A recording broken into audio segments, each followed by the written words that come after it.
नमस्ते, सुप्रभात।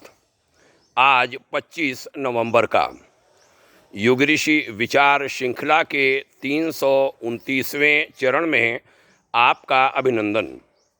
आध्यात्मिकता की मुस्कान शीर्षक से आज का विषय रखता हूँ अखंड ज्योति, जनवरी 1965 के पृष्ठ 1 से। लिखा था युग के महान चिंतक, लेखक, विचारक गुरुदेव आचार्य श्री राम शर्मा जी ने। आत्मा का स्वरूप आनंदमय है। जिसे आनंद आत्मज्ञान हो जाता है उसे निरंतर आनंदित ही देखा जा सकता है। आध्यात्मिकता का दूसरा नाम है प्रसन्नता। जो प्रसन्न नहीं रह सकता उसने न आत्मा को जाना और न ईश्वर को। शोक संतप्त, उद्विग्न और विक्षुब्ध व्यक्ति तो अनात्म तत्वों के वाहन मात्र हैं। जो क्रोध से झल्लाया करता है, जिसे खीज और आवेश का बार बार शिकार होना पड़ता है, उसकी आस्तिकता संदिग्ध ही मानी जाएगी।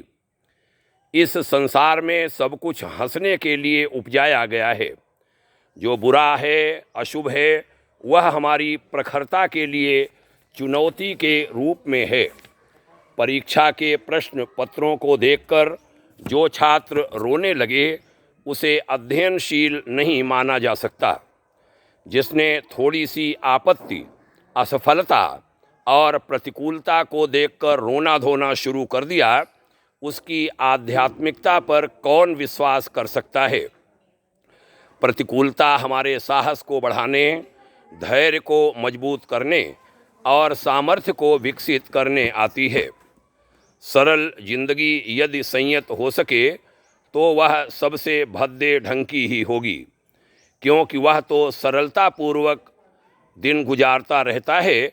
उसमें न तो किसी प्रकार की विशेषता रह जाती है और न प्रतिभा। संघर्ष के बिना भी भला कहीं इस दुनिया में किसी का जीना संभव हुआ है। अंत में कहा था, नई उपलब्धियों में हमें हंसना चाहिए।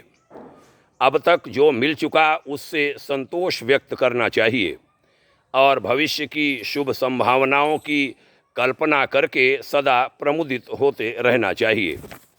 बड़ा ही महत्वपूर्ण लेखांश यह युग ऋषि विचार श्रृंखला के अंतर्गत आपने सुना, इसके लिए आभार। यह युग विचार सभी के कल्याण के लिए हैं। जिनका आप मंगल चाहते हैं उन तक इन्हें अवश्य पहुंचाएं। आपका शुभ हो, मंगल हो, यही शुभकामना, यही मंगल कामना। बहुत बहुत आभार यहाँ तक सुनने के लिए। ओम शांति।